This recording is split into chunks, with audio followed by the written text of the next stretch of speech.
So you've got the background, and when Helen Bethel raised this at the Open Space and Recreation Committee, which is one of the 5 or 6 town boards that have watershed in their mission, we thought initially just reviving the defunct or inactive Water Resource Protection Committee would make sense. But you, several of you advised that it would make more sense to create something that had a specific time limit, a specific set of objectives and deliverables, and reported to something like the Concom, which is how I got kind of thrust into spearheading the work so far.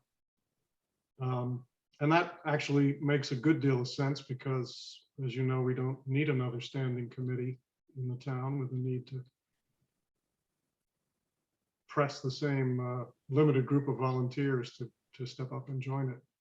So what I came up with help from Helen and a bunch of other people on the Conservation Committee, and some advice. I see Ashley is here, our newest member of the Concom is here, and she's been really active in developing this proposal. What we came up with was a task force, which would last 12 to no more than 18 months, would have a specific set of objectives and deliverables, which I'll go over in a second, and you may have read already, and would have the horsepower and the resources to really make an impact on the question of how can we make sure we have enough quantity and quality of drinking water for Manchester over, let's say, the next 50 years. So as you know, nobody's actually in charge of that question. There is no strategy that I'm aware of that answers the questions of quality and quantity of drinking water over the long term. There's a lot of work that's done on drinking water supplies, happily, and we are blessed with, for now, adequate clean water, we believe. So as you read, DPW spends a great deal of time and effort on operating the water treatment facilities, distributing water through sometimes ancient water mains, and keeping all of that infrastructure running as well as reporting on quality annually.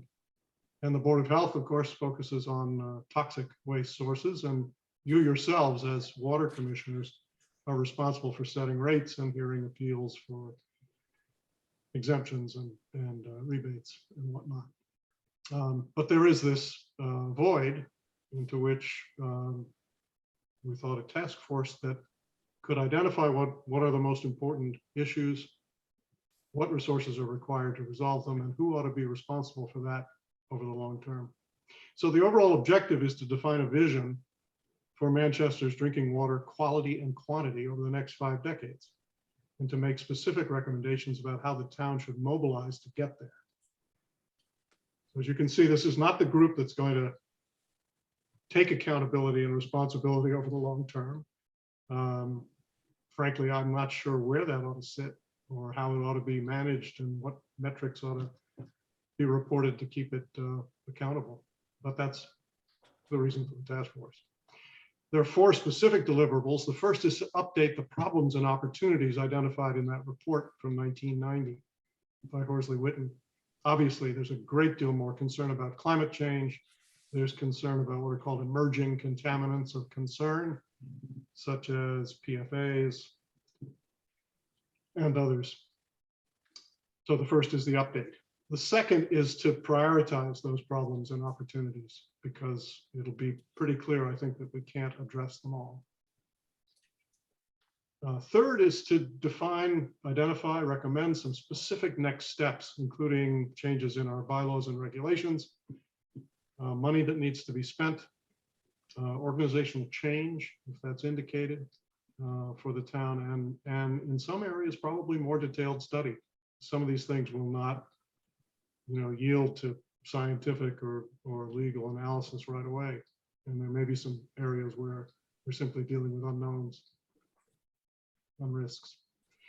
And finally, to present alternatives for who takes responsibility and authority over this question of long-term water strategy, water resource strategy, and how to create accountability. What metrics should we use? How should they be reported? Essentially, this task force will be phase one of a process of designing and then implementing strategies that lead to this long-term quality and quantity of drinking water.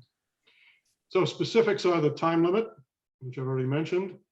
Some level of staff support from the town. We would recommend somebody who can give 1 to 2 days a week, probably not every week, but at least at the beginning, pretty steadily, to support the activity. Some budget, primarily for experts who can help us with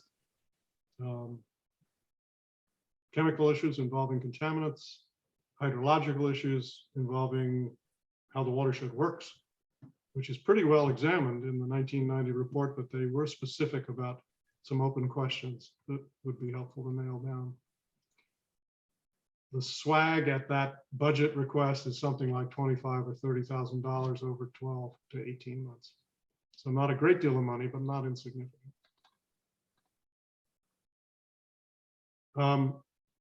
I'd like to touch on who participates and probably stop there, but if there are questions or concerns you want to register now, please go ahead. Okay, let's talk about participation. Based on a business career of consulting, I hate to admit this in public, I've often found that having a core team that does the day-to-day work and operates on a cycle of weekly meetings alongside a advisory or more senior group, shall we say, that operates on a more like a 6-week cycle and has oversight over what the working team is going to do next and what they've accomplished so far. But that's a good, simple structure, and it allows for participation in different forms by different people. As a volunteer army, that I can already tell that's going to be important. So the working members would be delegated the tasks of updating, analyzing, prioritizing, running comparables with other towns, a lot of other things that we will put in the work plan. They'll report to me and the Conservation Commission, and the idea is to meet weekly, even briefly, to make sure there's progress on each of those initiatives and the problems get flagged quickly. I imagine the advisory group as chaired by one of you, and to include both people who have expertise but not much time to give, as well as folks who should be in the discussion for purposes of communication outward and eventual implementation. And that would include, I think, people like Chuck Dam, Sue Brown, Greg or a designate, not to put any heavy addition to any of your workloads, but to make sure that you're, in the room when these discussions take place. And I have already solicited interest and gotten a number of strong indications of interest on the Concom from Ashley Oakes and David Lumsden.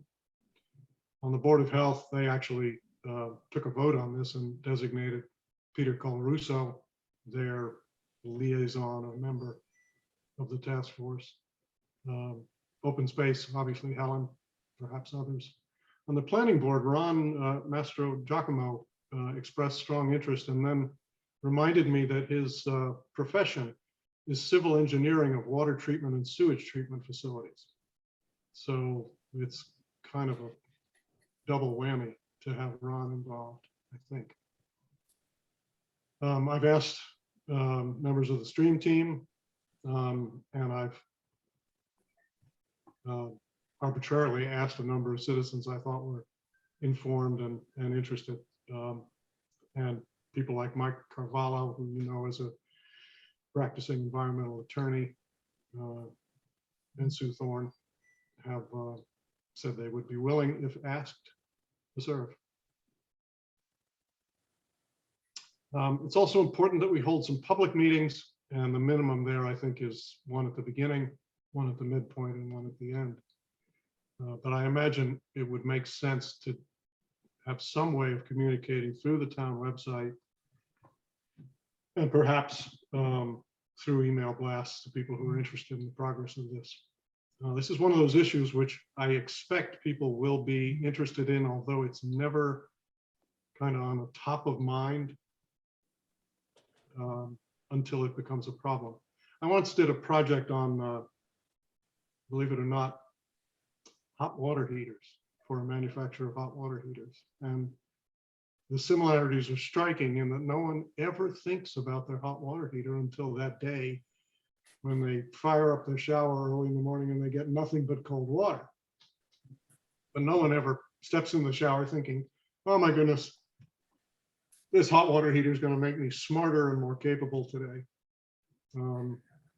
Similar, I think, with drinking water. We take it for granted. Let me stop there, because I've probably said too much already. I'd like to ask if there's any comments or questions from the board on the structure as we've talked about it up to the point of the draft work plan.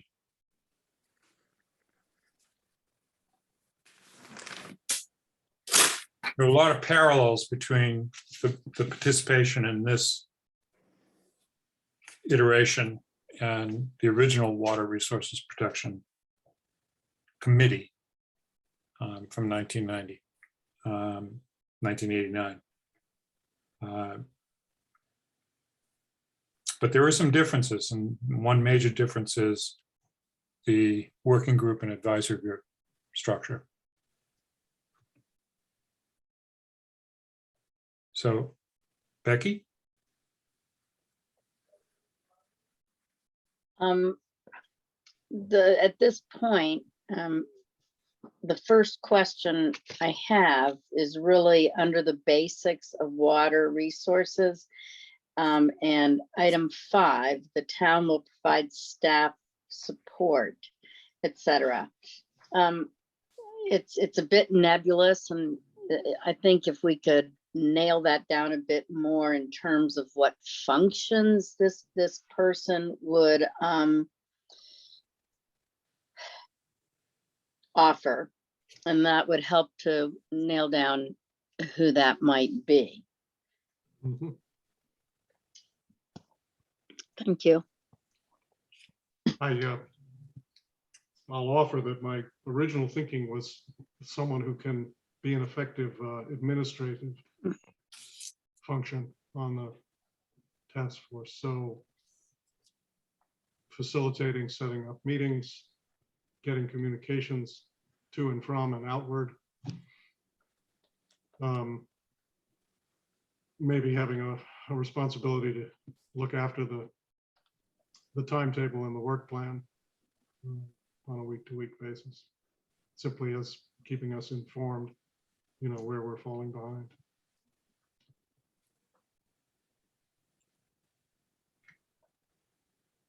Thank you.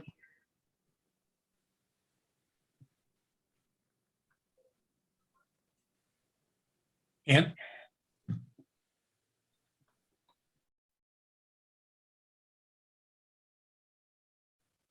You're muted, Ann. Yeah, I know. Yeah, It's okay. I We haven't were been reading doing- lips better and better with Zoom. I haven't done Zoom very much, so I'm a little. Anyway, I'd like to go on and further on Becky's question. I'm not sure that the town has a lot of spare hours, that everyone who's employed there is fairly fully employed. And I wonder why you wouldn't have a clerk a member of probably the working group rather than the advisory group, who could handle those issues. You know, obviously scheduling rooms and times would have to go through town hall, but the overall responsibility for keeping the group working, I think, could belong to the group rather than requiring somebody in town hall to take on another job. Yeah, that's a possibility.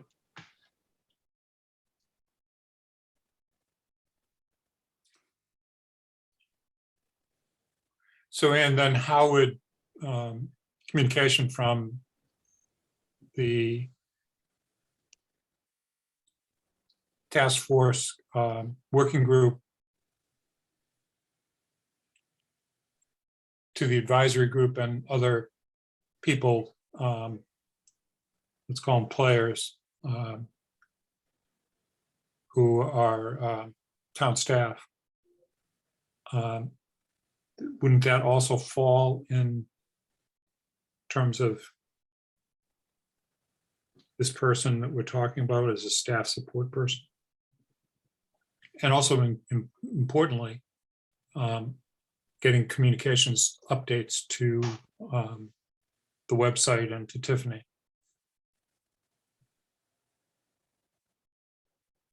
Yeah,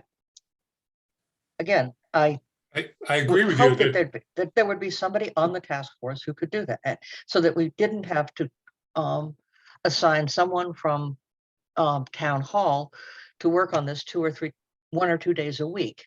That just seemed like a lot. And there are lots of people in town who know Tiffany and who know how to get in touch with someone to find a room, and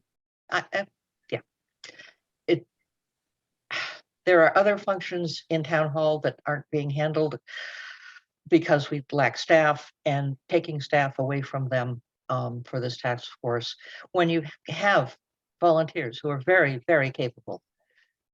That's my question. It's a good point.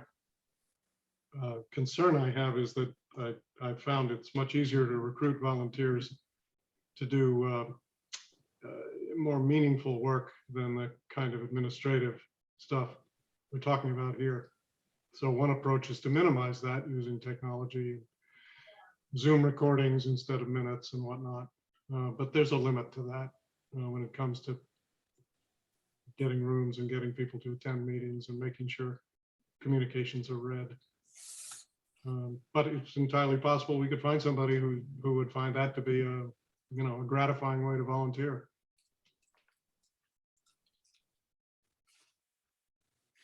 We could try, but I would hate for this to run aground because, for example, one of the people who's trying to, like myself, who's trying to stick to the substantive side of the task force ends up spending a great deal of time doing what we used to call paperwork.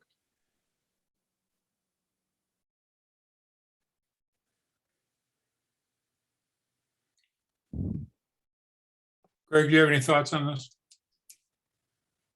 So I do think it's helpful to have a combination of volunteers with staff. If we can find a volunteer who's willing to play a heavy role on the administrative side, that's wonderful and very helpful.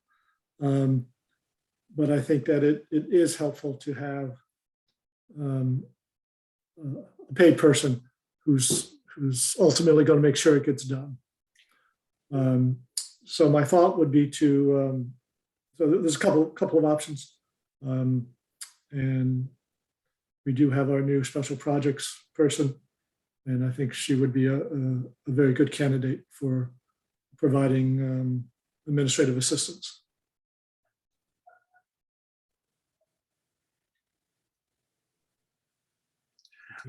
I had also thought about the special projects person, Greg, particularly in regard to following the timetables and the tasks that are out there and what's getting done and what's not getting done. So it's not just kind of clerk work, but more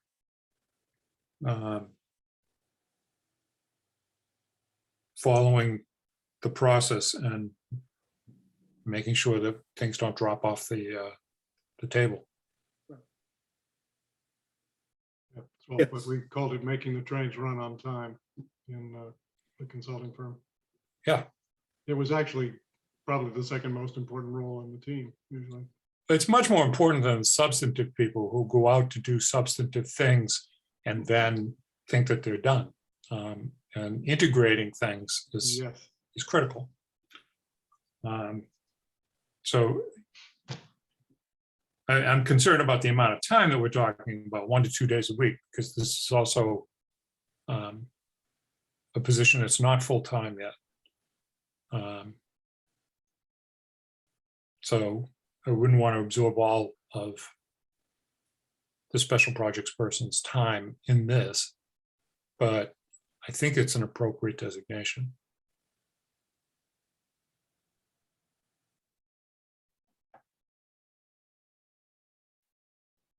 And along with, in terms of the passing the comms along, making sure they get to Tiffany and how they get to Tiffany, and meeting setups and things like that, scheduling things. I'm not sure that that wouldn't be an inappropriate thing for Sonia's replacement to be doing in conjunction with the projects person. Does that make sense to you, Greg? Yeah, it does, yes.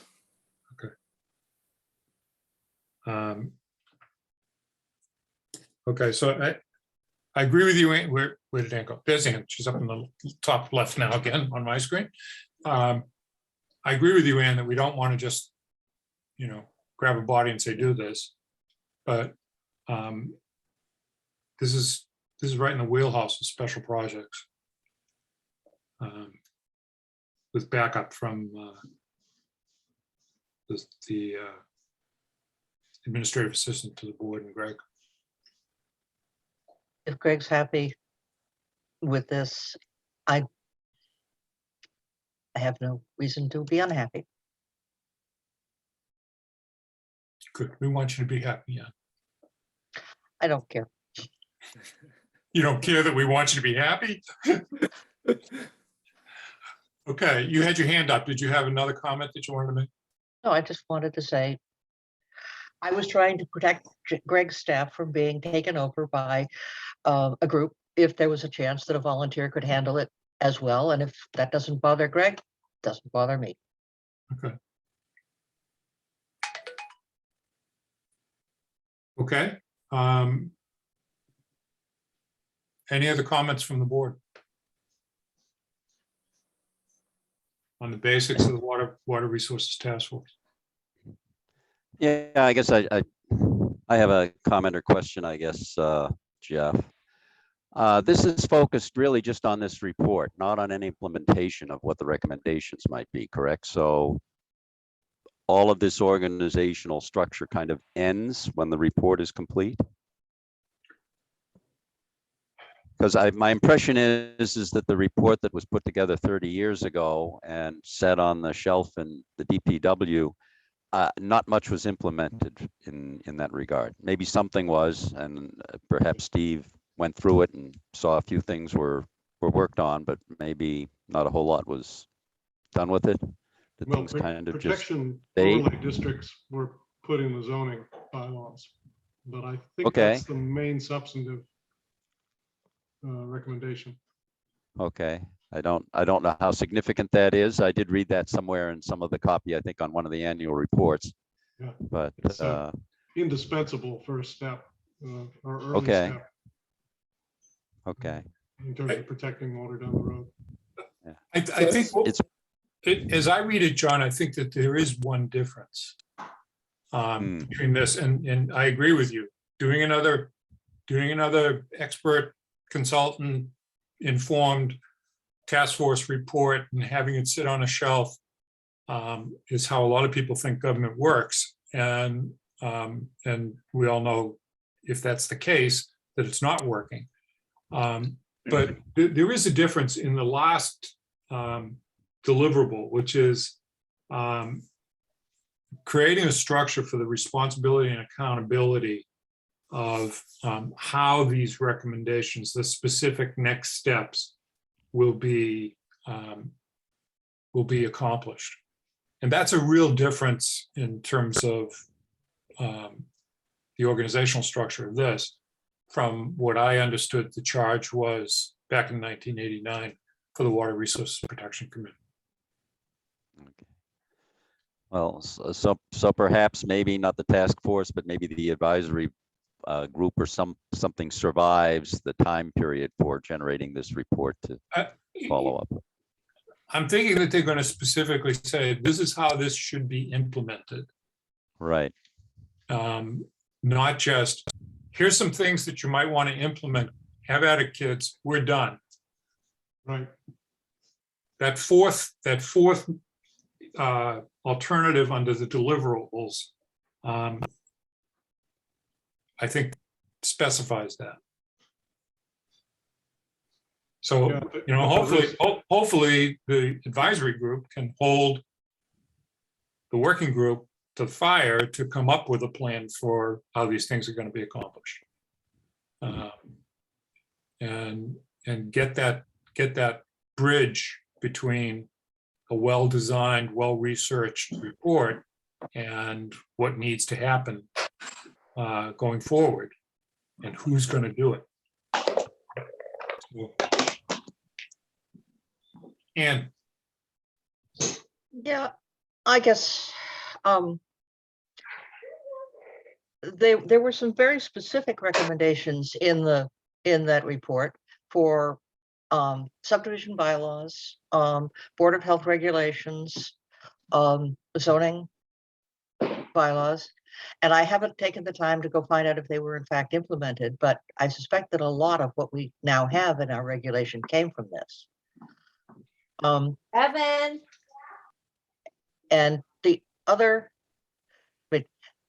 couple of very specific recommendations that they made were to deal with the spill at 76 Summer, which has certainly been completely dealt with, and to get rid of the underground tanks at the schools, which are also gone.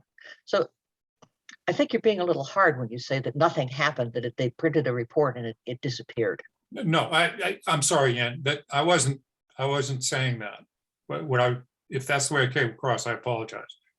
What I was saying is that that's a characterization of what happens in a task force reporting situation. Typically, it's a characterization that people make of it. And I think there are a number of things that have been done from this report. And the first task of the working group is going to be to nail down what happened with this, what happened with this, did anything happen with this, does this still need to happen, and how do we update it? That's task number one under the deliverables.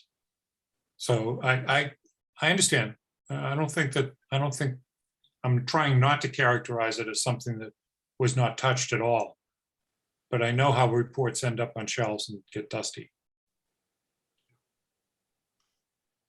It might help if I give you a couple of the hypotheticals that have come up in the initial conversations about what we might find and what the task force might have to end up grappling with as hard questions.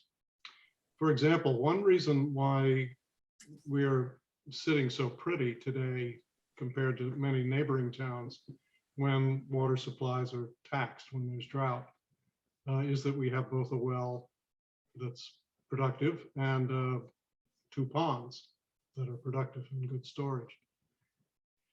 But it could well be the fact that 25 years from now, we will need a third major source of drinking water.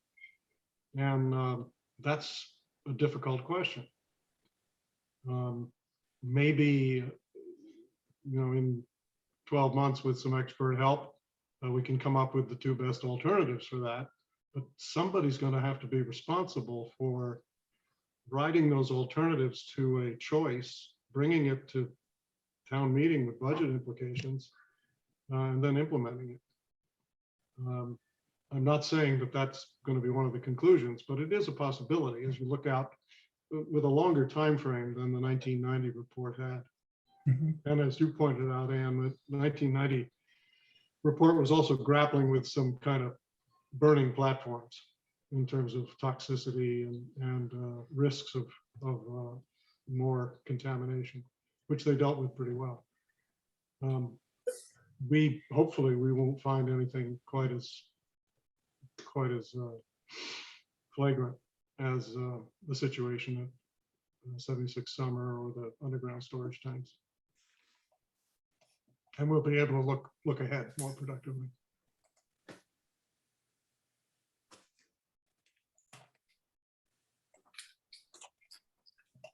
I think that it's also important to consider that we do have one of those, as you refer, burning platform, is that how you referred to it? Mhm. Potentially, and that's the PFAs. Yes. And that's a wild card in terms of how they show up and to what degree they show up and what the town might have to invest to mitigate if they end up over 20 parts per trillion. And we're close to that. Yes, and So, neighboring towns are already above those. right. maximums. Uh, That's another good illustration of something that has a long fuse to it. Those perfluoroalkyls are very persistent chemicals, as some of you probably know. They're not soluble in water or in oil. And many of them are pretty deleterious, carcinogenic, teratogenic, etc.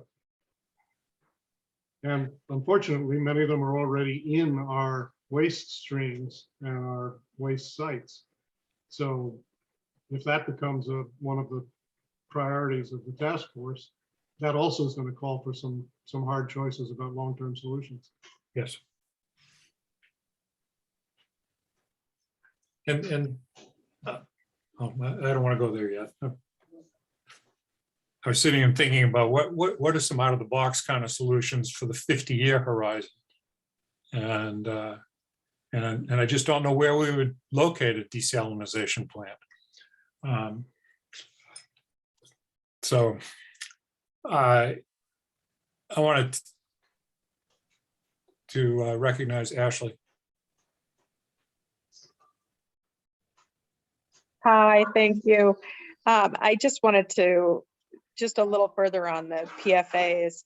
I think one of the real benefits of a task force like this would be that we can know what do we do if one of our water supplies is compromised? What's our backup plan? And, you know, maybe in the near term, it's hooking up with other towns. I'm sure Chuck Dam already knows that path, but that only gets you so far. And I think one of the important parts of this task force would be to resolve that, not just from climate change 25 years from now, where do we need to be? What if our PFAs bump up a little bit? What do we do?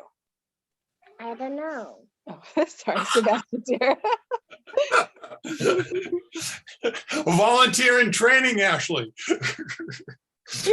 Yes, he's been asking me to put him back on video. Here he is. Oh, there he is.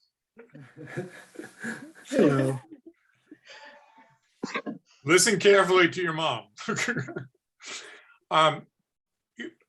Just as a comment on the PFAs, Greg and I both attended an MMA, and I don't know whether anybody else on the board did, an MMA workshop.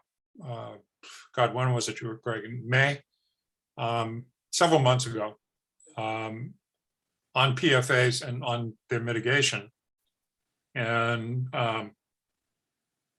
you know, if you can spend enough money, you can mitigate to some extent, maybe.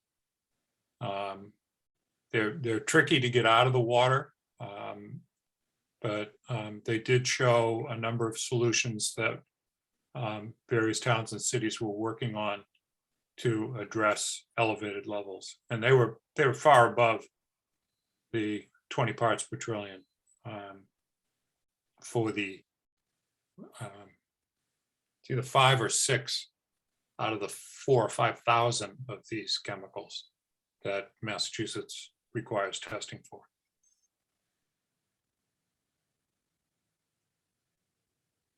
But that's going to be an important aspect of it. And I agree with you that understanding clearly what the options are that for mitigation, if we go over, is going to be part of the 50-year window. If not the 2 or 3 year window.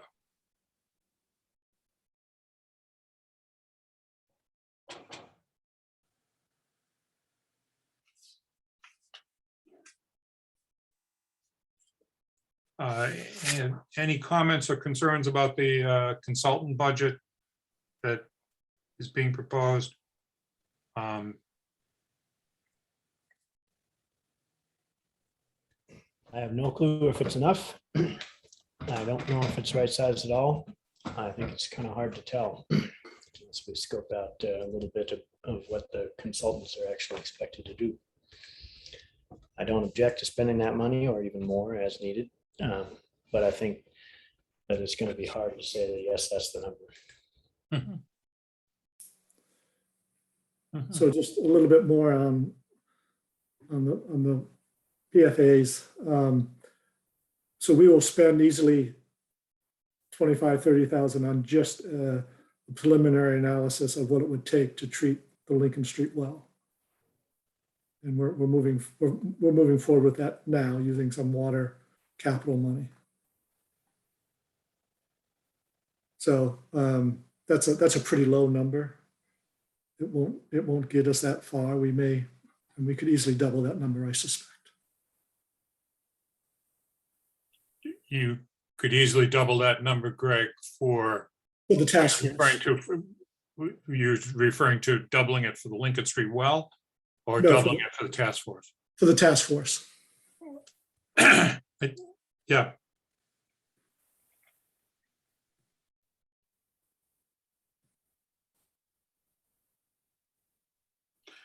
I'm thinking of that as potentially seed money with an appropriation at annual town meeting for funding to continue the work, along with an interim report. Yes, I think that makes sense.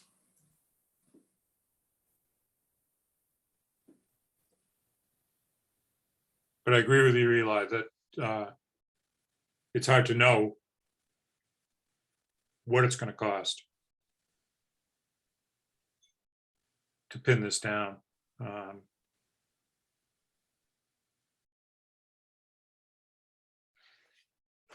Okay. Why don't we, now you went over the Water Resources Task Force participation in terms of the working team and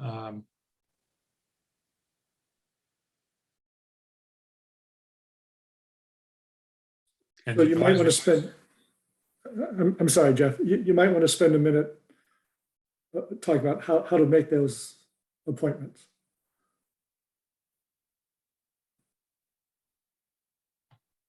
So how do you want to choose who will be on the task force?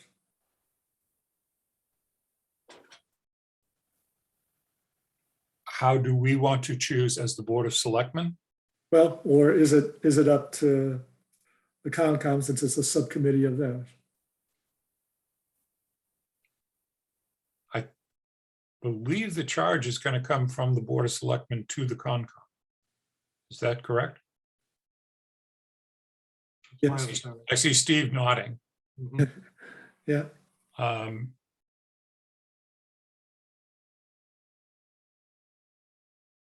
So the question that you're asking, Greg, is if the structure is set up, what committees should be represented?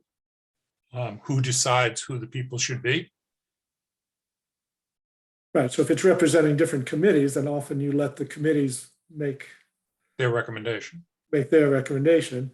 If there's going to be some at-large positions, typically that would be the Board of Selectmen after, advertising it and doing some interviews. Mhm. Typically, the representatives from the other boards on a committee that's, or a task force that's been put together by the Board of Selectmen and then ratified by the Board of Selectmen. And so probably the simplest way is for us to say, treat it just the same as we do for those other committees, and say submit to the Board of Selectmen your recommendation, and then we ratify.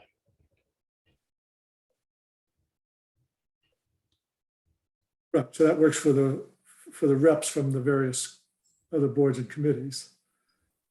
And like I say, if there's going to be a handful, or you should talk about size, there are going to be a few at-large positions, and typically that would be a Board of Selectmen appointment.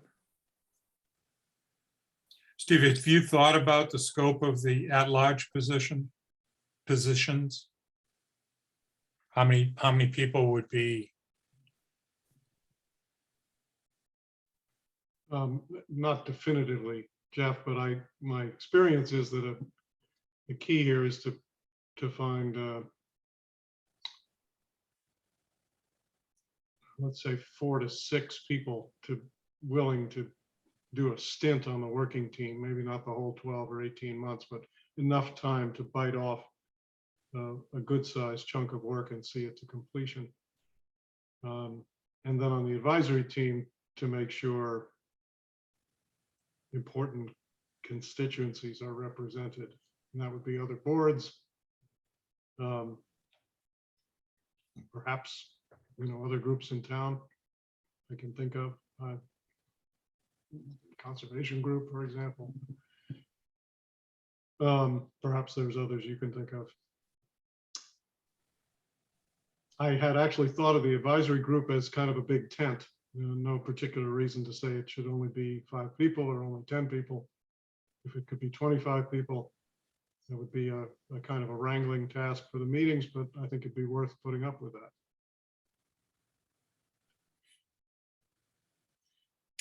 Except getting a consensus of the advisory group to help the working group redirect or direct their focus in a particular area. Right.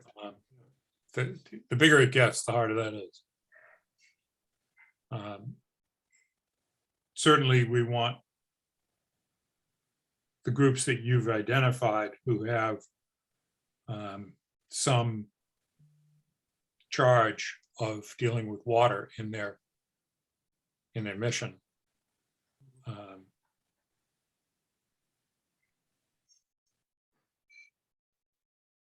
And they're all in there.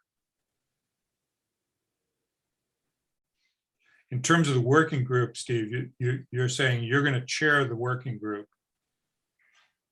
How many people are you expecting to be involved in? And I like the idea of maybe rotating people in and out on specific tasks, so we don't burn people out. Exactly. Except for the chair, of course, he can't rotate out. Sorry, Steve. Bit that off, but I think, as I said before, a small working team, meaning 4 to 6 active at any one point.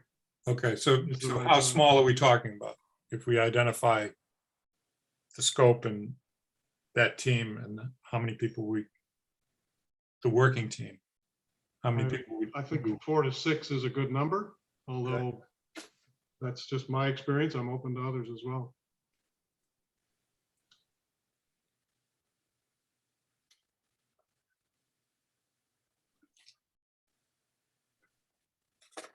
And to some extent, Jeff, it'll depend on, what kind of talents and experiences they bring to the work. And what's needed for the particular phase of the deliverables that you're involved in. Yeah, for example, it's much easier for someone who's practiced law to go look up statutes and regulations underneath them, and maybe case law that governs them, than it is for someone who's not familiar with that stuff to go interview lawyers about that.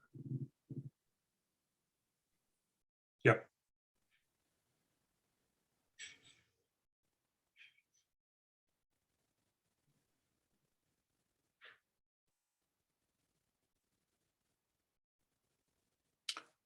Okay. Have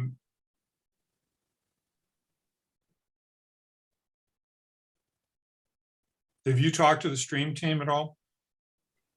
Yes, I've talked to Jessica Lamont, who is interested. And may have some time on her schedule since winter is a quieter season for her professionally, but needs to know more. Okay, I think also she needs to know that this is going to be a going concern before she treats it seriously, and I respect that. That's come back to me from a number of people. sure.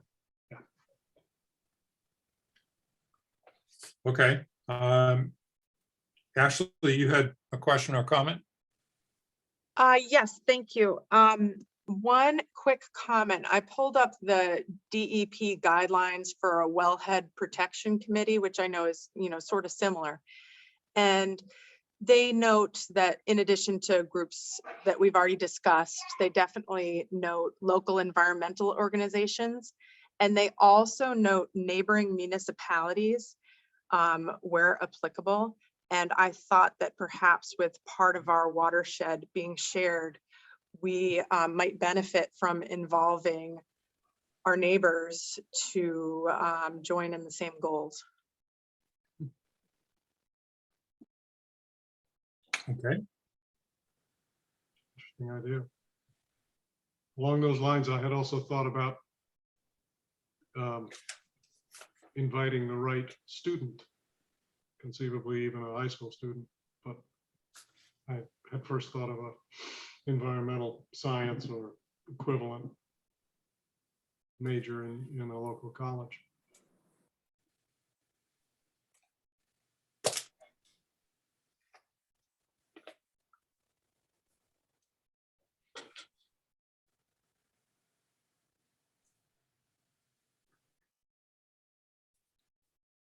as someone who would work on the working committee or the advisory committee or both? I'm not sure. I guess it depends on who it is and what her availability is. Mhm.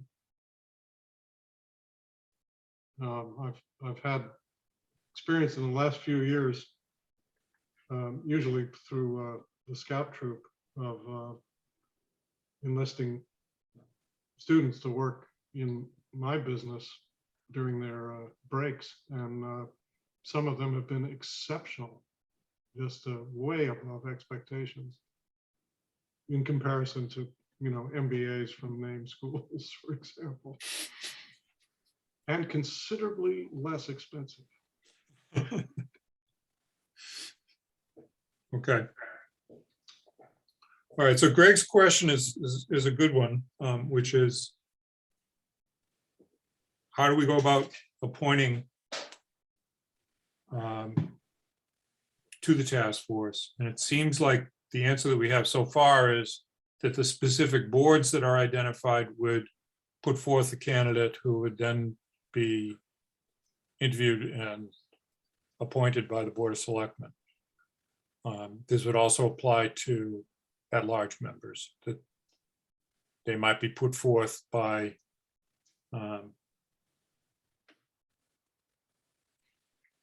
other committees, or just come forth. But that all would be reviewed by the Board of Selectmen. We want to get this going and not have a long time trying to assemble the task force. But we want to make sure that there's a fair and adequate representation of people who are willing to do the work, because there's a lot of work. I support that. I think it makes a lot of sense for people to, pledge their participation and cooperation to you as the Board of Selectmen.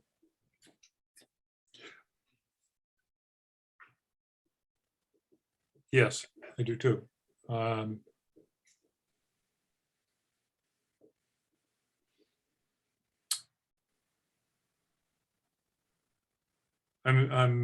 mulling over Ashley's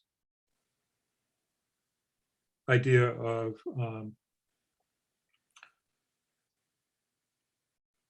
people outside of Manchester who share our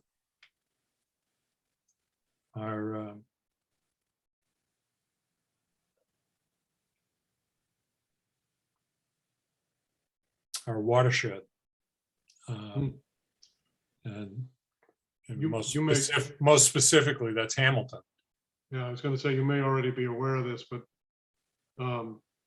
there are a lot of watershed teams and organizations, including state-sponsored ones. But recently, Senator Tarr has been convening Zoom meetings focused on efforts at Chabaco Lake and Alewife Brook, which feeds it, but including people from the Merrimack watershed and from the, it's called PIE, Parker Ipswich Essex watershed team, and some others. So I've gotten plugged into a few of those. Those people are very busy, with their own issues. I'm not sure how we'd be able to utilize them, but there's certainly a resource for, understanding what's been tried, what are best practices, how are other people grappling with some of the same issues of contamination and whatnot. So Chuck Dam has been representing Manchester in those meetings. And, they have some pretty lofty ambitions in terms of trying to find some long-term regional solutions. And a regional desalination plant is one of those options on the table. Tapping into the Quabbin is another one. The Quabbin is the managers of the Quabbin are actually interested in trying to get more communities on board. They have a tremendous surplus of water that they flow down the river every year because their consumption patterns have changed dramatically. A lot less industrial use. So they have tremendous amount of water resources. That could. It's just You're talking about the Metropolitan District Commission? Yes. Do they feed Wenham Lake? No, I don't believe so. The MDC is much closer to Boston in terms of towns, in terms of the towns that are included. Correct, but there are early stages of talks of them expanding.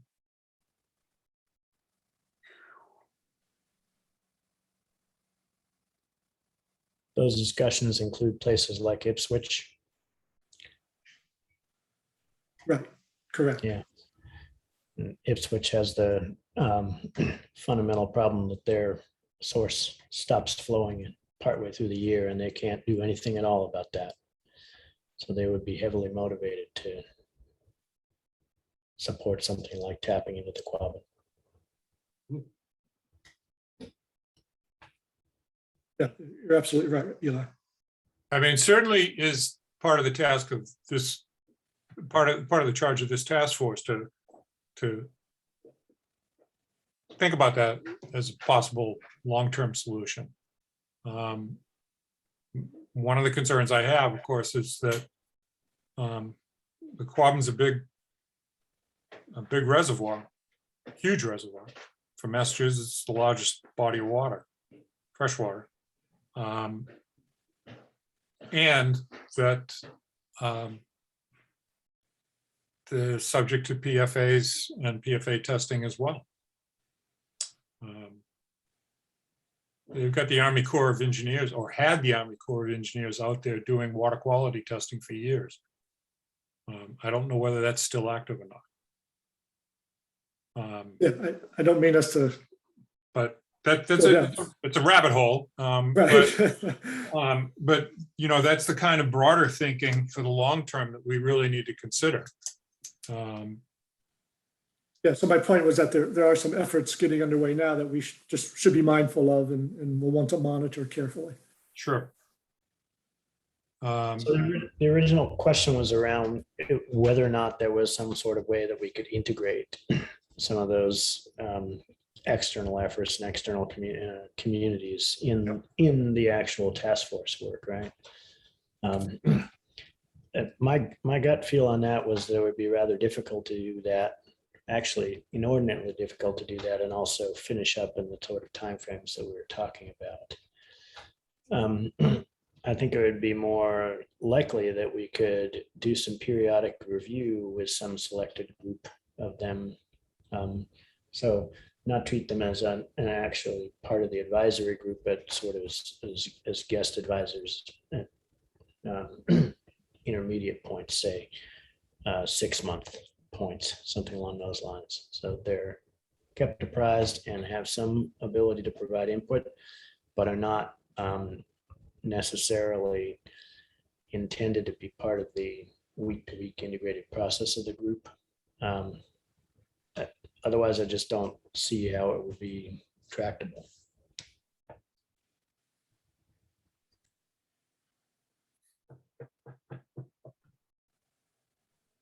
So are you thinking, Eli, in terms of ex officio or just talk to them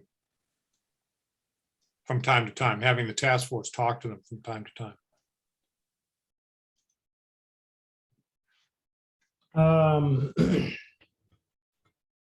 I don't know. Probably talk to some group of them or select some group of them to talk to up front and let them know that there are periodically some points where we would like to bring them in as part of when we're doing periodic presentations, because I would expect that, the advisory groups will be meeting, and from time to time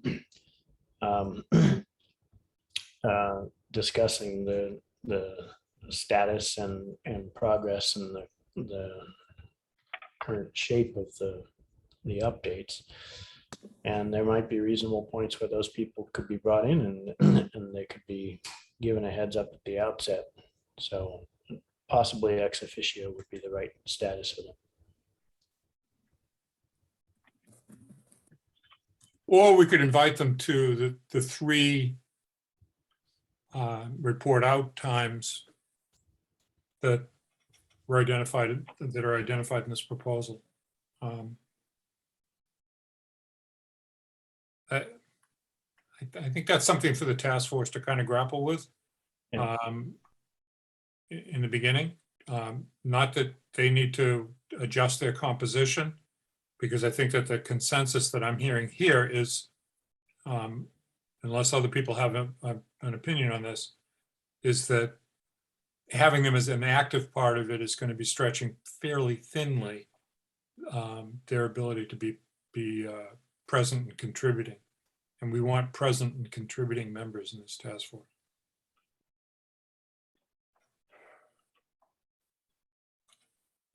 Okay.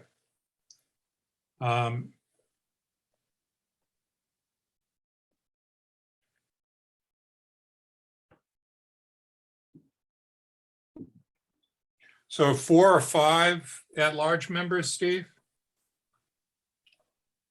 For the working group? For the total task force, for the advisory group. For the advisory group and working group. Yes, at least, I would think. Again, depending on what qualifications. What do you have to contribute? Yeah. Okay. We've already surfaced an environmental lawyer, somebody who seems to know a good deal about the engineering of water treatment. We're assuming we will rent expertise in geology, although it would be wonderful to get somebody who understands local geology on the task force as an advisor. And if given some time to think about it, there's probably a couple of other special expertise that could be very helpful. Jeff, I've got a question organizationally on this.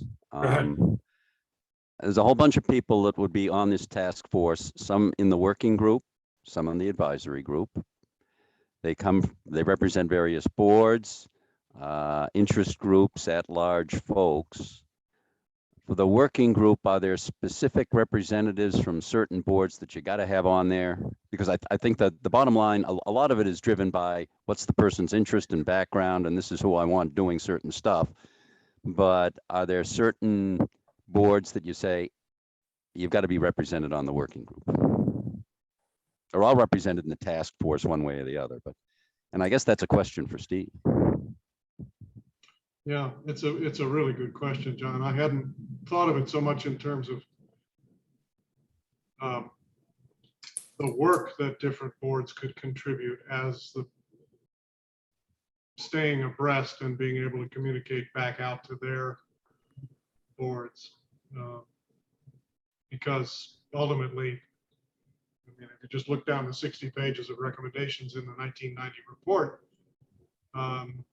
it touches planning, zoning, Board of Health, Selectmen, specific staff departments, functions in DPW.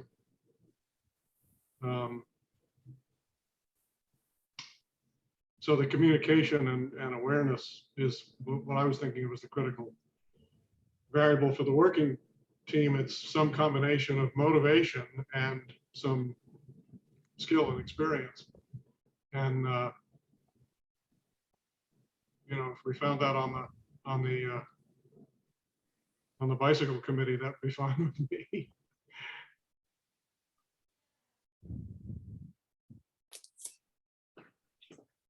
Does that make sense? Yes.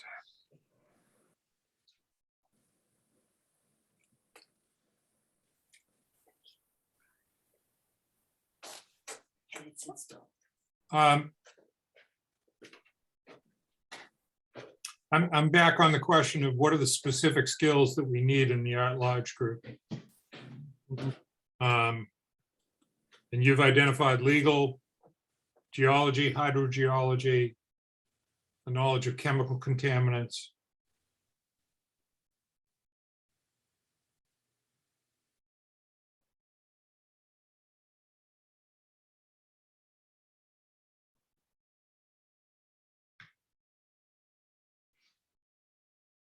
Mm-hmm.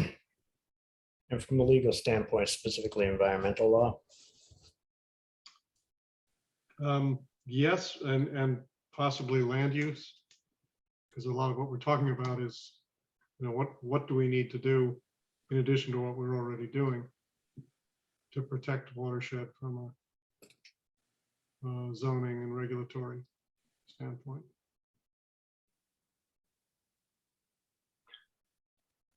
In terms of something as specific as chemical contaminants to the water supply, that sounds like a consultant paid. Most likely, yes. And that might be an area where we could tap into some regional activity or propose it. Those nasty things are prevalent.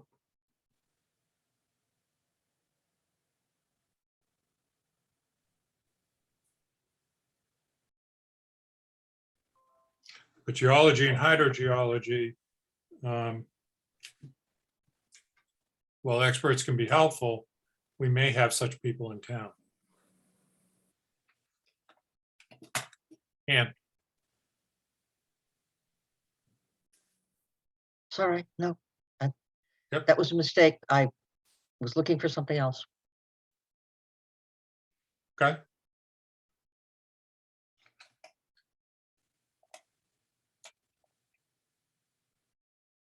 Yeah, I'm kind of curious if we put out a call for volunteers with a stipulation that you bring more than your opinions, you can roll up your sleeves and do some work. I don't know about you, but I've had a lot of conversations over the past 2 or 3 years with people who are very concerned, fearful, curious, uncertain about what they're drinking when they drink straight from the tap or a standard carbon filter on their drinking water. And I just don't know whether that translates into willingness to, you know, come pick a piece of this puzzle and work it. but I'm hopeful.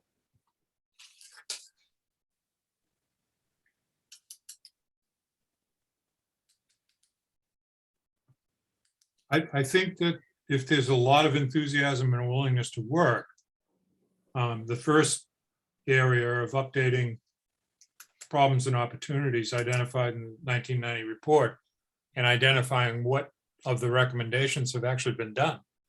Yep. That doesn't necessarily require a specific No. Expertise as much as a willingness to find your way down that path. Yeah, sit at town hall and read the printed, not yet digitized town meeting records, for example. Yes, yes.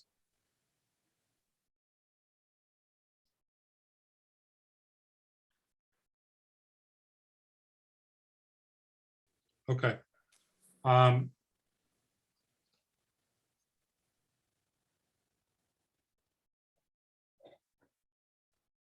Similarly with the, the state of affairs today in terms of levels of contaminants. We have good annual data from the reports. So a simple task would be to combine them into some kind of time series. So we can take a look at it in motion. And then see if you can get comparables for some towns we'd be interested in because they're neighboring or because they're comparable in other ways. Yes. That doesn't require any skill beyond, a spreadsheet probably or a database.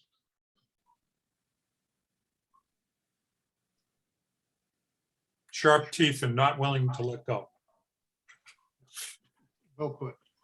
Okay. Of course, the next task is what do you do about those several hundred different PFAs? And that's going to require somebody who knows her stuff Yes. in organic chemistry.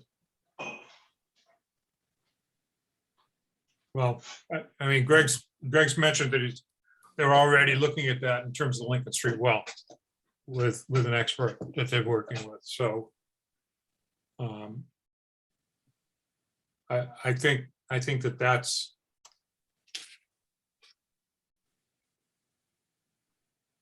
I should have said earlier, and many of you may know this already, but Scott Horsley is still active and still very knowledgeable about this area. He's already kind of dipped his oar in the water on the question of development of Shingle Hill and impact on water supply.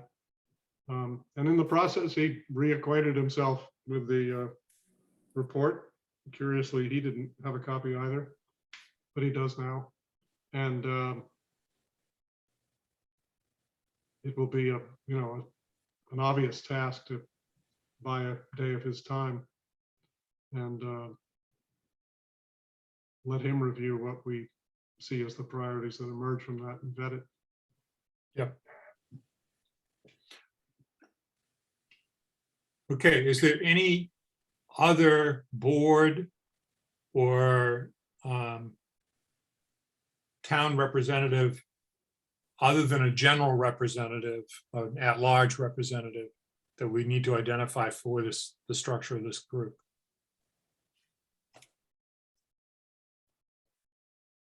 Not that I can think of. Board of Selectmen members?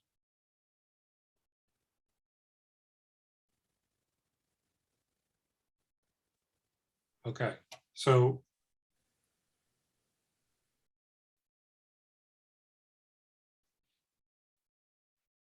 a simple question is where do we go from, in terms of where we go from here, is who follows up with Jessica Lamoth and the stream team, since they're the only board that hasn't identified a member. I don't know whether Helen has been put forth by the OSRC. No, not Actually- officially, Not officially, but we meet on Monday, so that's an easy task. okay.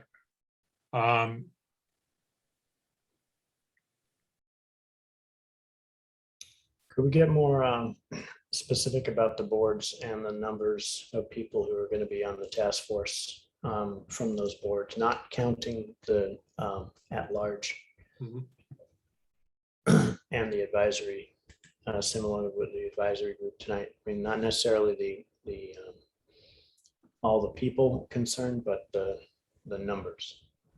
Mhm.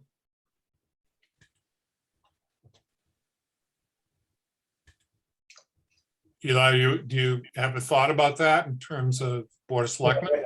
Right now on the Board of Selectmen, it's the task force and the advisory group. Right now, the way the document is set up as a task force, the term task force is equivalent to working group, right?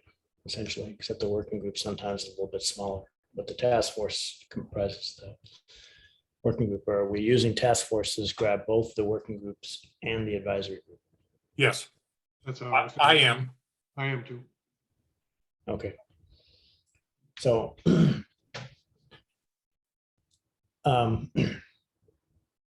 then periodically, some of the advisory group members might be part of the working group then. Hope so.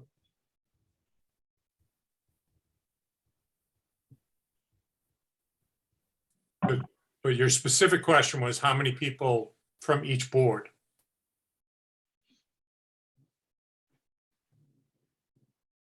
Yes, it was. And my question to you was, how many people are you thinking of from the Board of Selectmen? Two. Two. Okay. Any other thoughts from the other board members, Board of Selectmen members? Regarding Board of Selectmen representation in this group? No more than two. That goes without saying. Becky, With the two, is this on an advisory group or involved in other parts of the groups? I think that we think about the advisory group, excuse me, the task force right now as being the advisory group. And then from that advisory group, the working group will be pulled. Is that how you're thinking about this, Steve? That's a good way to think about it, given how we're forming it.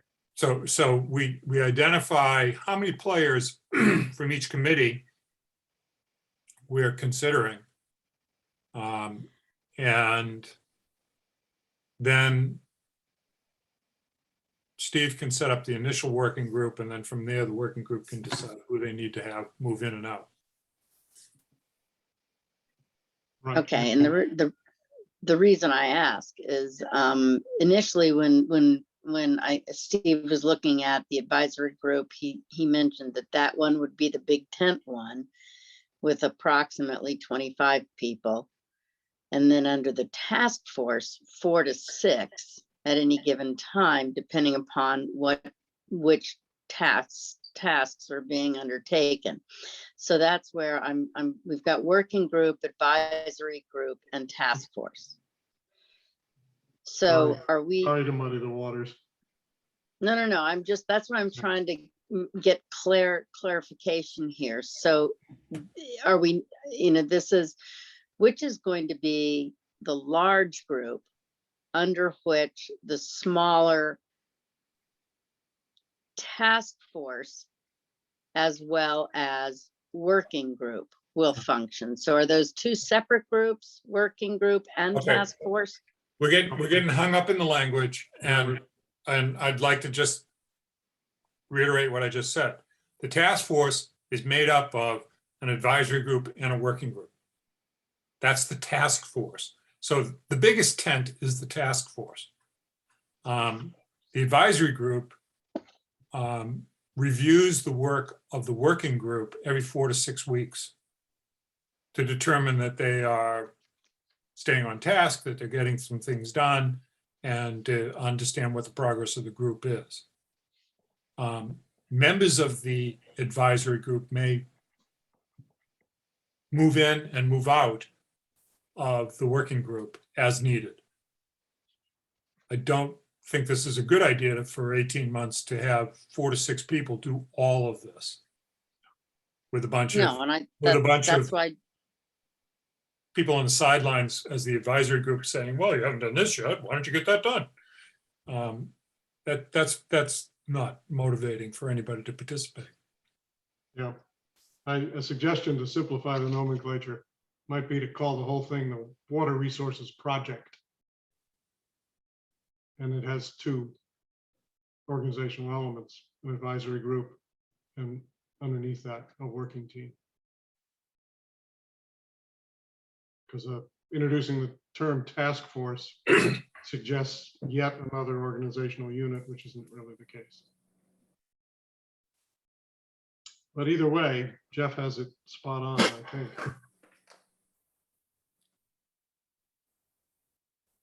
And my only question, I guess, to you, Steve, is you said about 25 people in the advisory group, which would lend me to think, oh, maybe this is 25 or 30 people. Yeah, actually, I That's didn't a lot count. of folks. Yeah, I didn't. I said I could imagine if 25 people were motivated to join it, that would probably be a good thing. It might be worth the effort of wrangling the meetings and the discussion and the difficulty coming to closure. I don't expect there are going to be 25 people stepping up to take a 12 to 18 month advisory group responsibility, or that, you know, if a lot of people did, you would probably cull them because a lot of them are just seeking an outlet for their opinions, not for actually analyzing, interpreting, making decisions rationally. Well, to Jeff's question, I guess a few minutes or so ago, he looked at the big tent and says, how many people? What is this, like a dozen or 15 total Yeah, or that something? sounds- Or That, if I had to guess, I'd say it's a dozen people at that level. And I'm hoping that as, you know, as the work unfolds, there'll be some people who step forward and say, hey, can I help? And they can probably be approved by you and join the working team. There's 13 people, if we keep it in its current form, that are specified in the bullet point that says task force will include.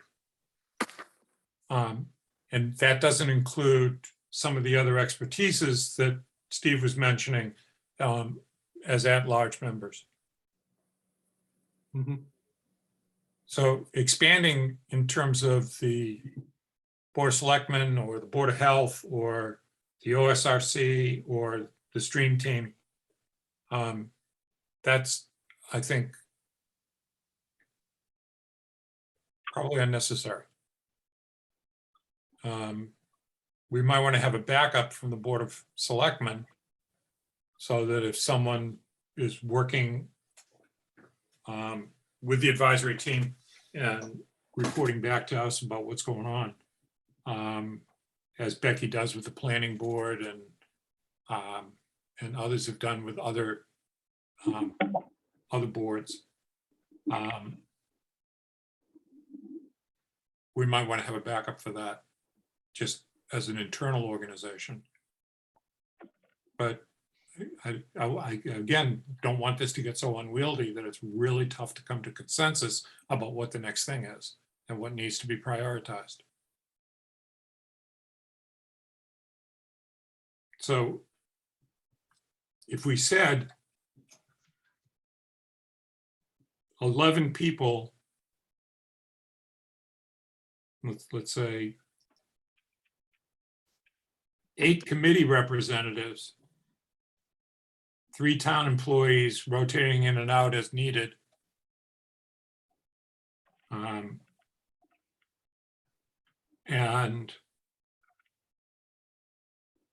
a half a dozen at-large members, I think you've got enough of a group to be able to accomplish the task.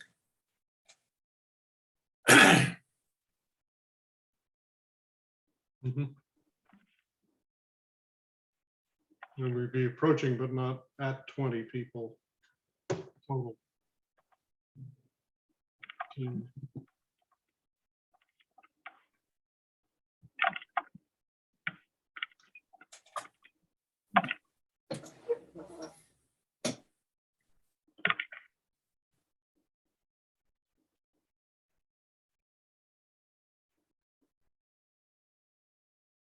Okay, so how do we go about identifying those other people? And we've identified a number of different skill sets that we're looking for. What's the best way to do that? Well, certainly an announcement on the website and through the Cricket that we're seeking. I can help you write this, seeking folks with interest and potentially with specific skills to contribute to a project on the long-term quantity and quality of drinking water.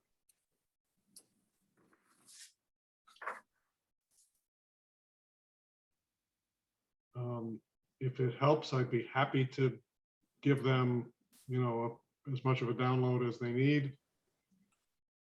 Unless there's, you know, dozens and dozens of them. And if they remain interested, then, you know, they can fill out a volunteer application and come to the board.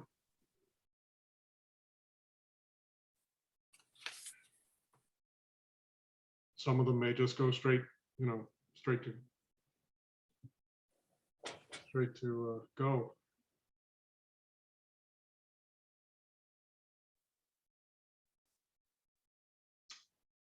Okay, How do you generally kind of raise awareness in town besides website and Cricket?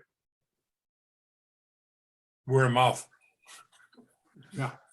Word of mouth, and specifically in terms of filling a committee, the committees go out and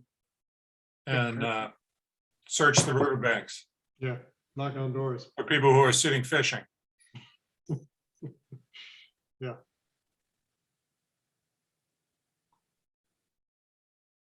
So I think it makes sense if you're close to being ready to officially vote to establish this new task force, if we're going to use that phrase, and that you would specifically ask the various committees to make a recommendation of who would represent them. And then you would solicit and you know, beat the bushes a bit and put out some notices that we're looking for some at-large volunteers as well. So we can set that in motion, assuming you're ready to make that decision this evening.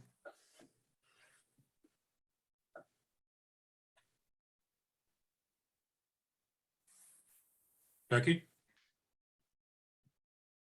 Regarding the at-large, when we put that out, we would be saying at-large to include environmental law, geologist, hydrogeologist, things like that. And As a- not just, I think as a preference, I don't think it would be an absolute. no, as a preference, yes. Thank you. As long as one of the specific skill sets was worker bee. Right. No, I mean that. I mean that. It has to be posed that, you know, people who are willing to review records and correlate information. Conduct interviews. Yep, exactly.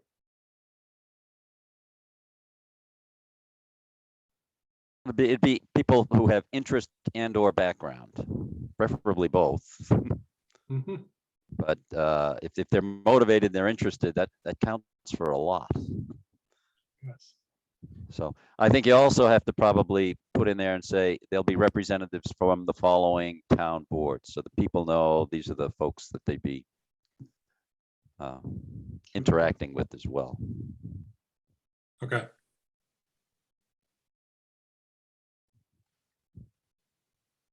I'd like to suggest that Steve and I write that up in terms of the at-large members. But we need to, as Greg is nudging us to do, in a very kind way. We need to have a motion that clearly expresses what we've been discussing and sets up a water resources task force with under Concom.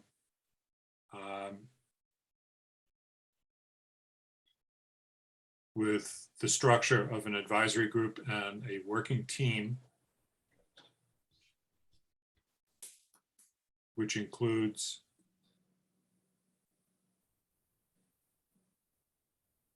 as needed town employees in planning, project management, and DPW.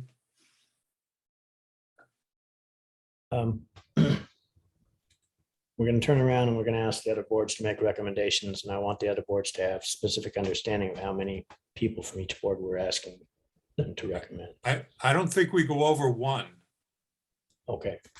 Eli. I'm fine Because with it. Because if we do, I mean, Concom's got 3. That's appropriate. BOS, BOH, OSRC, PB, and Stream Team. That's 5 more people if it's just a single person. And if you start getting 2 people, it's 10 more people. And then we've got 5 or 6 at-large members, if we can get them. You know, we might have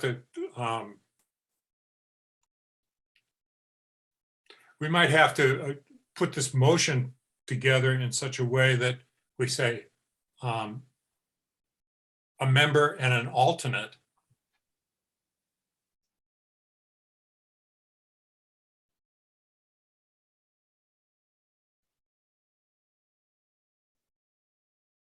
Because if we don't get a lot of at-large members, we're going to need to have alternates from the committees who are willing to do this work. Well, From the advisory group committees.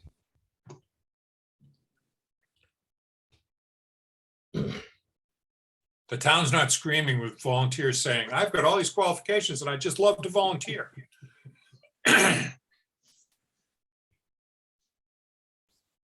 So does that work, Eli, in terms of structure from your point of view, a member and an alternate? the member and an alternate, the point behind an alternate is that alternate serves when the member can't, when a specific member can't, not that you apply the alternate to some other pool because you don't have enough people in that other pool. Yes, I agree.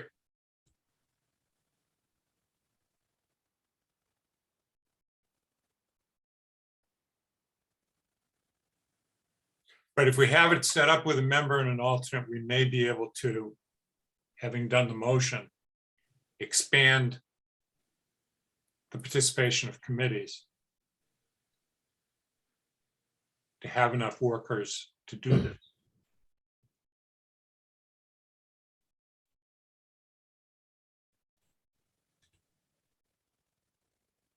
I wouldn't want to strictly say an alternate was only there to substitute.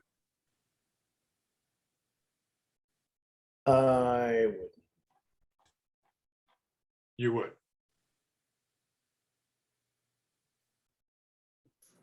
I agree with Eli on that.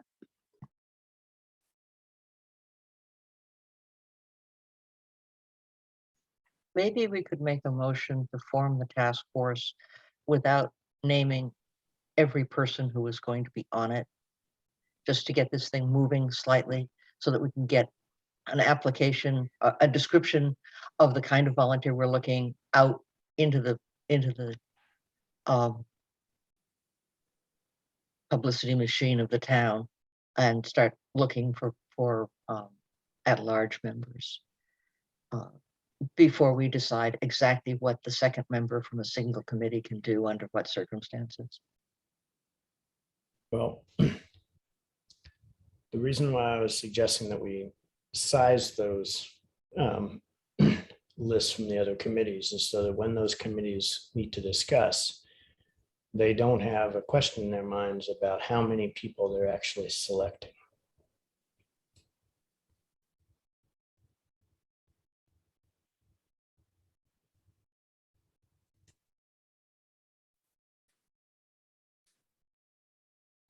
So I would suggest that, don't overanalyze it.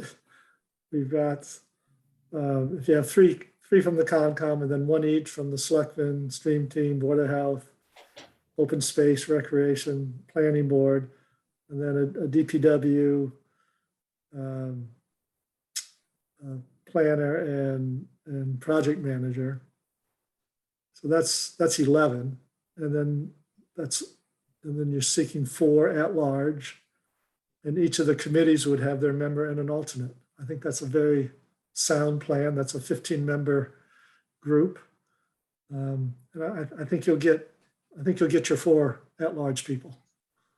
Mhm.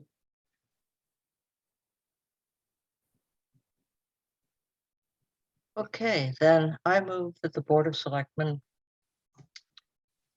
authorize the formation of a water protection. God, I've forgotten the name.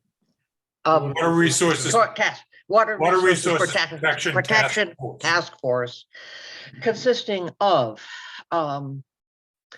1 member from each of these committees: Planning Board, Stream Team, Open Space and Recreation, Board of Selectmen, Planning Board, plus you got planning board.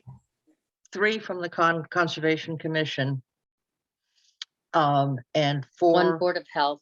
1 Board of Health, and 4 at-large members. The charge of the task force being to study the water resources that will be needed over the next 50 years. The duration of the task force is between 12 and 18 months to produce a report, recommendations, and a path forward. The only question I would have there probably, Ann, is do we want to limit it to 4 outsiders? We don't know what that number is going to be. We certainly don't want 20, but if 4 becomes 5, maybe the wording should say a minimum Targeted of at. 4. Okay, that's Okay. good. Mhm. Well, you could say up to 6.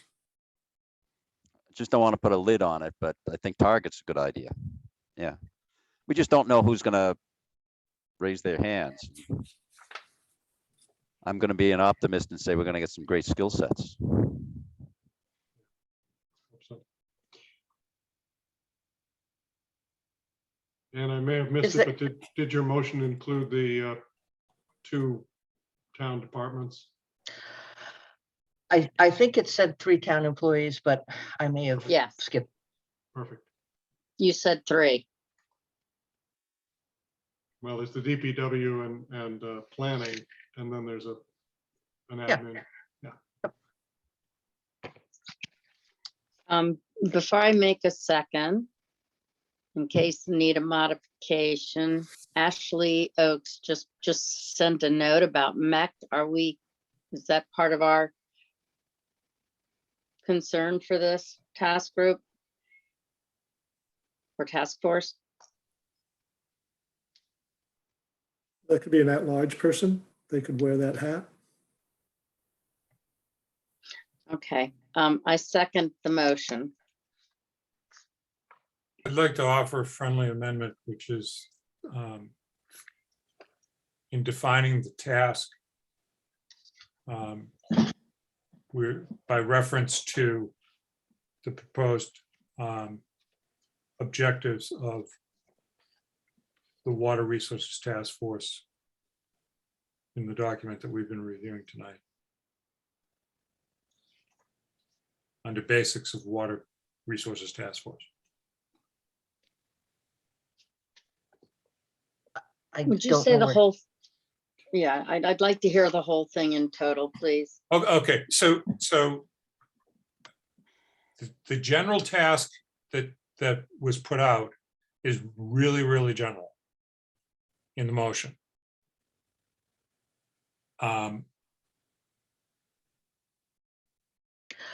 And I think it can be. I would like to see in the motion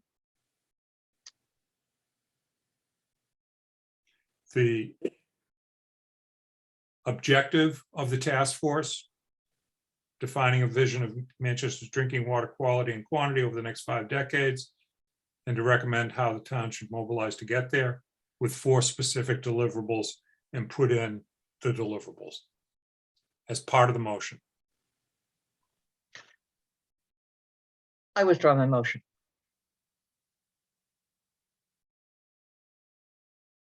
Unfortunately, it's already been seconded.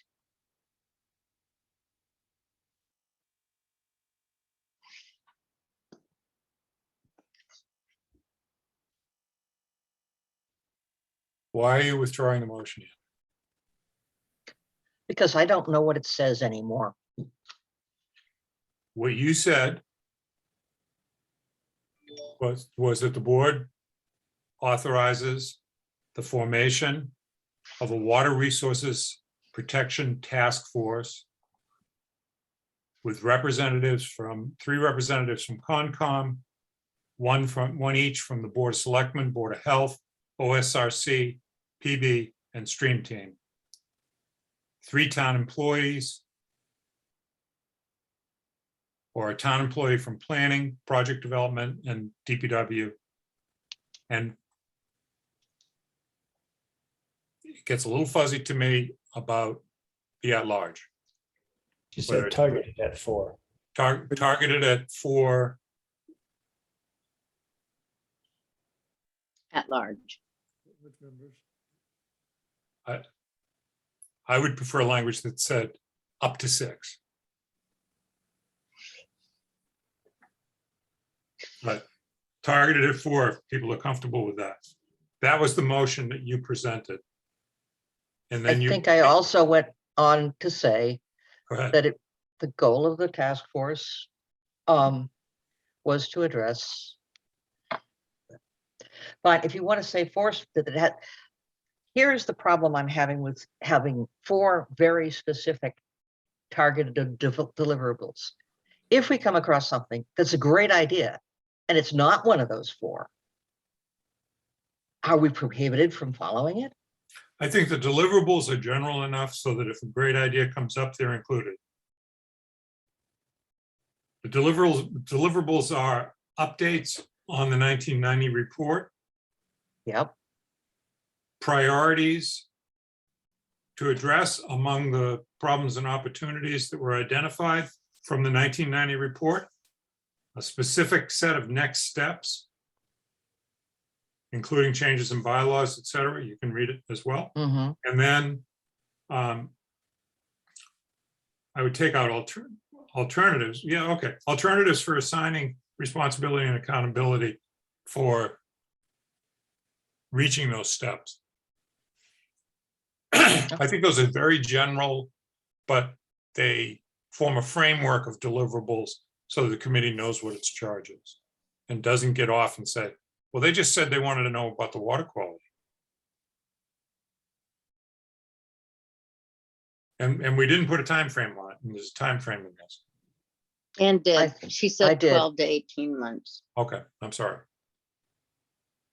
Fine. If we discover that the MDC or whoever it is who runs Quabbin is anxious to put a big pipe out here, I'm not sure where it fits in those. It's certainly not anything of the problems or opportunities in the 1990 report. It's an updated opportunity, though. Yeah, but it updates on the opportunities identified in the 1990 report.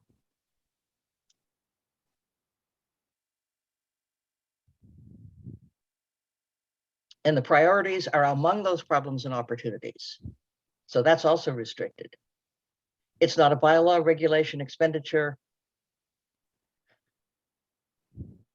And it's not. It could very well be an expenditure. Certainly Or wasn't. Okay, something requiring more detailed study. wasn't the intent when I wrote those 4 deliverables to exclude any possible solution. But I see where you're having problems.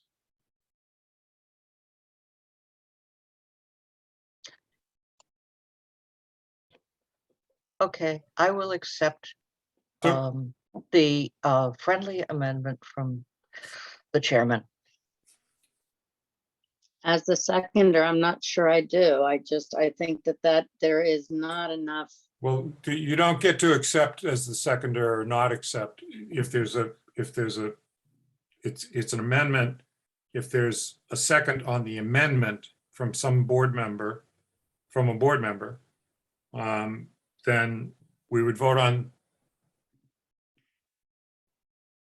the amendment first and then the main motion. All right, so someone else has to second then. So, so I will second the what, revised motion? Is that what it is? Because you seconded it before Jeff added what he did, correct? Yes, And now Jeff's adding something. And so the formality is that there has to be a second to the entire motion, which includes the motion no, plus the the amendment. second is to the It's to amended. the amendment. The Yes, To amended the motion. amendment. and then, Okay. and then we vote on the amendment, and then if the amendment's acceptable, then we vote on the main motion. Very complex. Okay. It's the process we use in town meeting all the time. Yep.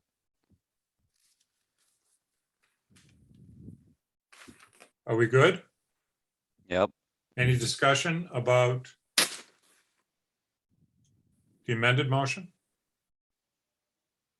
Are we discussing the amendment or the amended motion? The amendment to the motion. Correct. You're basically voting on whether or not to add the 4 deliverables Yeah, the to the copy. motion. And the vision that's written in this document, Yeah, Anne had the vision in her motion. okay?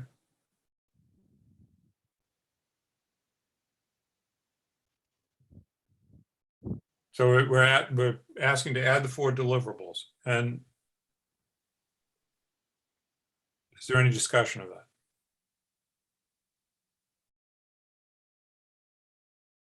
You ready to vote? Some kind of head motion would be good, like, yes, we're ready to vote. No, we're not ready to vote. Okay, thank you. So I'm taking a vote on the amendment to the motion, which is to add the deliverables. Ann, No, Eli, Yes. Becky, No, John, Yes. the chair votes yes. So 3-2, the deliverables are part of the motion. Now we're to the main motion, which is to form the task force with the time frame that Ann specified, the vision that Ann specified, and the membership that Ann specified. Any discussion on those issues? You ready to vote? Okay, thank you. Ann, yes, John, Yes. Eli, Yes. Becky, yes, and the chair votes yes. Okay, so the next steps are for Steve and I to put our heads together on the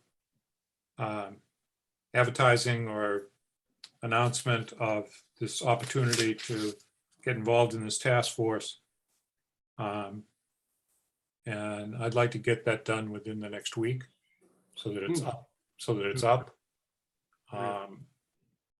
and that we start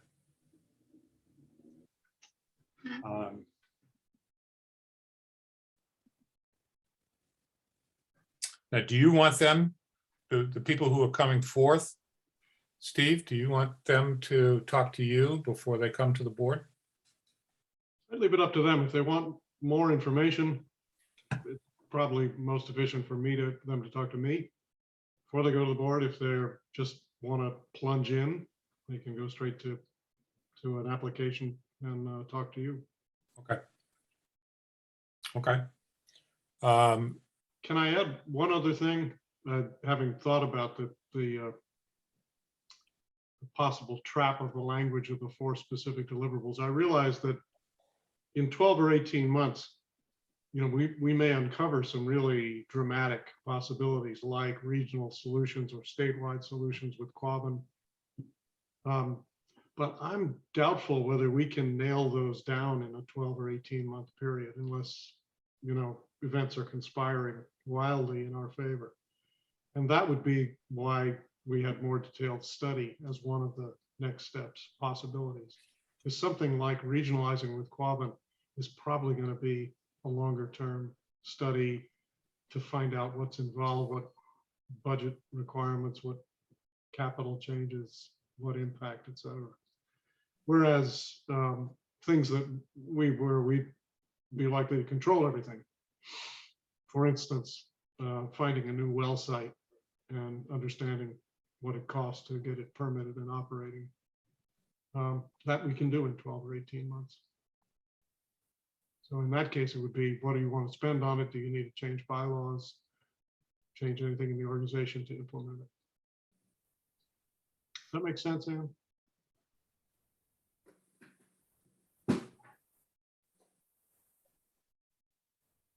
Yes, but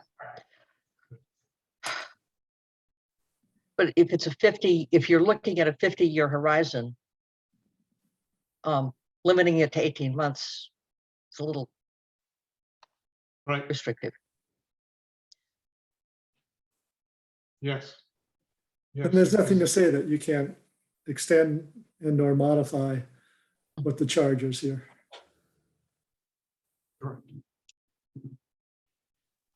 May I suggest that Steve and Jeff get together and agree on who talks to whom when somebody wants to volunteer? And I would like to leave the whole issue of getting this known to the public, to them, and hope that Jeff will find time, Greg will find time to put this in his weekly newsletter, which is also widely read, I hope.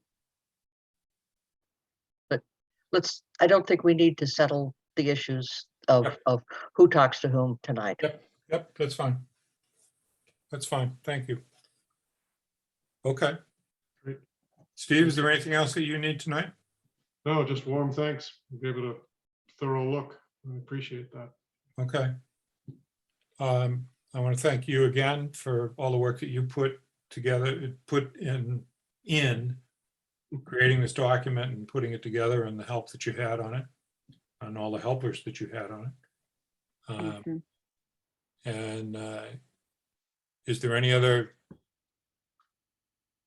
matter that has not been discussed tonight that is not on the agenda or that we want to discuss tonight that needs to be put on a future agenda? At some future agenda, we probably should decide which one of us is going to be on the task force. Yes, I think we'll decide that at our next meeting. We'll put that into the agenda for our next meeting. Yeah. Not the one coming up on Monday. Maybe we could decide tonight so that this can get going rather than waiting 3 weeks. It's fine. Is anybody who wants to throw their hat in the ring here as the participant? And we talked about alternates.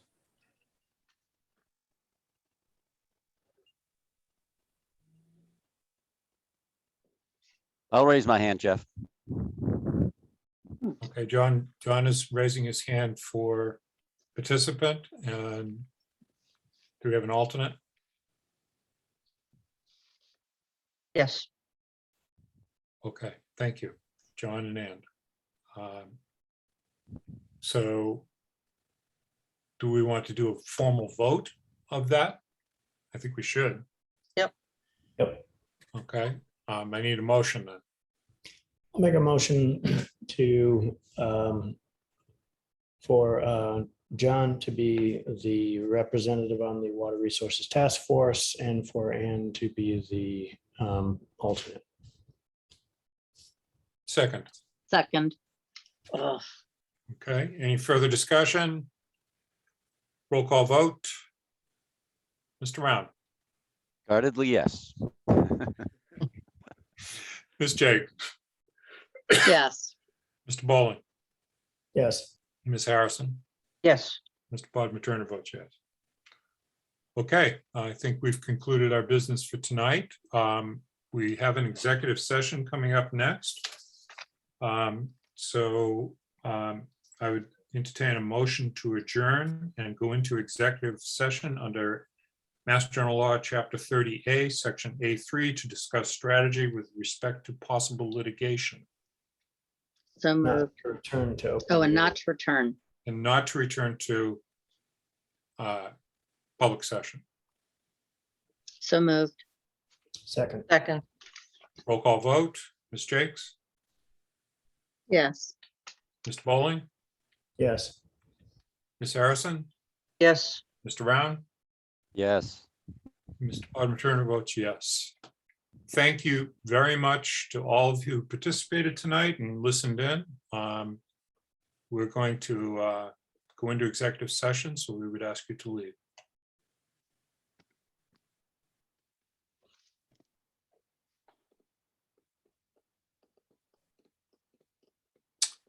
Christina and Ashley, thank you, Ashley. Christina?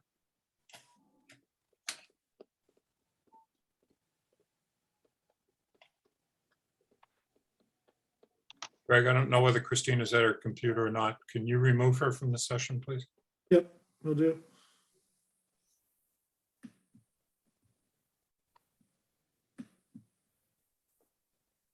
Okay, and can you stop the recording?